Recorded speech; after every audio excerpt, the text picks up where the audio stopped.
Hi everyone, Sarah here. We're going to be talking about today the easiest way to be happy. It's quite simple. It's very simple actually. But it will definitely sound like something that is easier said than done. Okay, hold on. Sorry. I have a video that is uploading. If you don't yet follow me on YouTube, I invite you to connect with me over there. I have tons and tons and tons of videos on emotional abuse and neglect and the greatest impact that we all experience when we go through relationship situations, living with people, experiencing people, whether it was parents or partners who were emotionally unavailable, abusive, and neglectful. The greatest impact it has on all of us, the greatest impact that anything has on all of us is what it gets us to believe about ourselves. So, the greatest and easiest way to be happy is to be in alignment with your beliefs. When you're out of alignment with your beliefs, you're going to find that you're out of alignment. You're going to find that you're not happy when you're out of alignment because being in alignment is when things work. Think about your car, for example. This just came to mind because I had to adjust the alignment. I didn't personally, I couldn't do that, but there are people who can adjust the alignment. The alignment was off. And when you are driving down the road with a car who has an alignment off, you're constantly fighting against it. You're constantly having to create and apply pressure to get it to go where it should easily and naturally and normally go. So you're driving your car, the alignment was off, it was pulling to the right, I let go of the wheel. Very annoying, very frustrating, not a very fun way to live or a very fun experience to have every time you get in a car. Same is true with our minds, the same is true with our lives. When we're in alignment with our beliefs, we're happy, they work for us, they make us feel good inside. And when we feel good inside, we project that feeling good outside. We're nicer to people, more kind to people, we're more compassionate with people. But when you've been in relationship with narcissists, or when you were raised with toxic, emotionally unavailable, or abusive parents, you're out of alignment with your beliefs. You want to live a happy, good, connected, freeing life, but you've got these beliefs that say otherwise. And you're feeling and believing that you're not good enough, that you're not worthy enough, that you're unlovable, that something is wrong with you, that you're broken, that you just are never going to figure it out. You're never going to be happy. You're constantly questioning what's wrong with me. And it feels like your mind is filled with way more questions than answers. And you want the answer to be, I'm good enough. This is me. I absolutely, truly, fully embrace who I am, love who I am. And that's unfortunate that you don't, and you're projecting your shit onto me, but I don't have time for that. Bye. There's the door. I gotta go. I've got a better life to live than sitting here trying to untangle the messes that are actually yours instead of taking them on yourself. So it truly is in what you believe you deserve. And this is the next level and layer to it.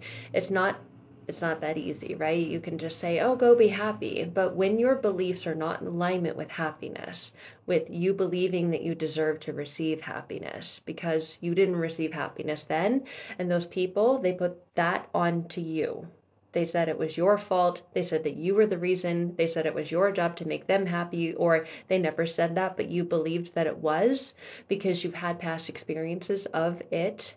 And you're now this people pleaser and this, okay, well, what can I do? I don't like this. You get really uncomfortable with other people's discomfort and you think, I don't like this. This doesn't feel good. I want to fix this. I want to change it. I want to alter it in some way because if they're happy, I'm happy. And so now your happiness is placed in someone else's hands and then they can do whatever they want with your happiness. And people who are unhappy, they're not going to, I don't know what roses are, but thanks, Ronnie. I'm getting a lot of roses, whatever those are. Um, that it's up to them or it's up to you, and it's like, no, if you are placing your happiness in someone else's hands, they can take it, they can stomp on it, they can smash it, they can run away with it, and all of a sudden you're left empty-handed. And that's the experience that so many people feel. You feel like you're left empty-handed and there's nothing you can do about it, and you don't realize I gave this to them because I want to receive that. I want to receive what I'm giving. But so many people take it, and because they lack it themselves, it goes into this like deep dark hole, and they're not giving it back to you because they don't even know where to find it within themselves. And meanwhile, you're giving it away freely, happily, until you realize I've got nothing left. Okay, where do I go to find this happiness? it's all about the beliefs, and it's all about what we believe we deserve to receive. So if we've experienced a lifetime of giving and giving and giving and giving, but not a lifetime of equally receiving that same thing that we've given, our beliefs get out of alignment, just like the car. It gets off, it starts to veer and venture off, and then you have to fight and you have to put tension on it just to keep it seeming like it's going straight. But the moment you let your hands off the wheel, you're into the next lane, you're off the road, just like my car would have been. I mean, thankfully cars are not us, and we're not cars. Sometimes it would be easier to, here, mechanic, just fix my alignment, cool, I'm good, till you hit that next pothole. But in that way, our lives are kind of like cars, because we hit potholes, we have speed bumps, we've got bumps, we've got things that impact us and things that kind of tweak it a little bit. And so many of those things, they don't completely annihilate us, but they just tweak it a little bit here, a little bit there, a little bit here, a little bit there. And then before you know it, you're fighting that tension. And what you're really fighting are the beliefs that you have about yourself. Maybe I'm not good enough. Maybe I'm not lovable, because they never gave me true love. Or if you're in a relationship with a narcissist, you realize it was all fake. It was all part of the love bombing phase. It was all part of the cycle of narcissistic abuse. It was the love bombing, it was the devaluing, and it was the hoovering, all of it. It was just all a big game and all a big mess. It was all fake. It was all front. And that was a mask. I fell in love with the mask. And the moment that I found out who that person was behind that mask, it was too late. I was hooked. I was in. It was like this drug that I was addicted to. And now we believe that, like, we deserve to be addicted to drugs. And not the actual physical kind, but a lot of people do use those to cover up the numbness that they experience from the feelings that they want to avoid feeling, that they feel, and they don't know any other way to deal with them. The way to deal with them is to realign the unconscious beliefs you have about yourself. Because we can sit here and say, no, I believe that I deserve to be treated well, yet we find ourselves in cycles and patterns of relationships where we're not treated well. So it's all in what we believe we deserve to receive. And I had to learn this a really hard way. So many of us do, though, and it's okay. It's okay to learn it the hard way, and it's okay to go through what you need to go through so that you can grow through it. So my question for you today is, what if you saw everything that you received as something that served you? How would that change your life? If you saw or began to see everything that you received as something that served you. So I just did a video on this. That was what I was talking about earlier. I'm gonna upload it to YouTube, where we're gonna get into this, because it's in alignment with what we believe we deserve to receive. What if you saw everything that you received as something that served you? I had someone recently, like, say something really nasty and mean, complete stranger on the internet, and it was okay. I was able to see it as something that served me, and able to see how far I've come in the way that it would have impacted me in the past and the way that it impacted me today. Today it was like, you're ridiculous. You don't get to fucking come into my world and say anything mean and think that I'm going to stew or dwell on it or accept it as it being anything truthful about me, because I get to choose and I get to decide what energy to let into my world and where I get to drive my car, what I'm in alignment with. I'm not in alignment with people who make hateful, hurtful comments about me and say that it's anything to do with me. No way. No, I'm in alignment with who I am and loving who I am and honoring where I am and what I've been through and what I've come through to get to this point. I'm not claiming to be perfect. Anyone that does, you got to look out for them. But I saw it as a beautiful gift to receive, because I was able to say, okay, block, moving on.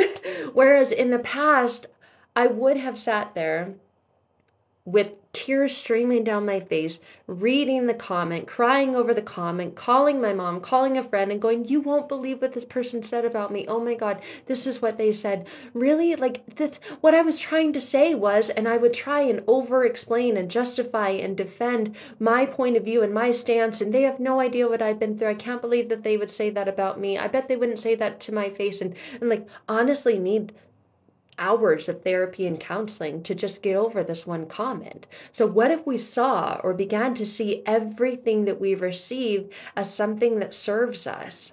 I was able to see it like, wow, this serves me.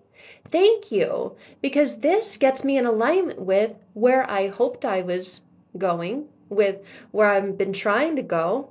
And I could take my hands off the wheel and it's still going straight. I'm still able to move and go. I don't feel like I'm like completely crushed on the side of the road anymore. So it is in what we believe we deserve to receive. I no longer believe that I deserve to receive criticism or judgment. So it's not anything that I will accept any longer. And when you do the inner work to completely transform the unconscious beliefs that you have about yourself, you can get to that state. You can truly be in that place where anyone can say anything or do anything, and you can just have space and gratitude and go, okay, everyone has them, and everyone's entitled to having them, and those are opinions. You can have an opinion about me, you can have a judgment about me, or about anything in the world, but I don't have to align with it. I can stay in alignment with what I want to be in alignment with, just as you. You can do the same thing too, and we all are doing that. But when you're getting to this place where you're feeling like you are taken out of alignment with who you are and the direction you're going, and who you want to be because of what other people say about you or do to you, or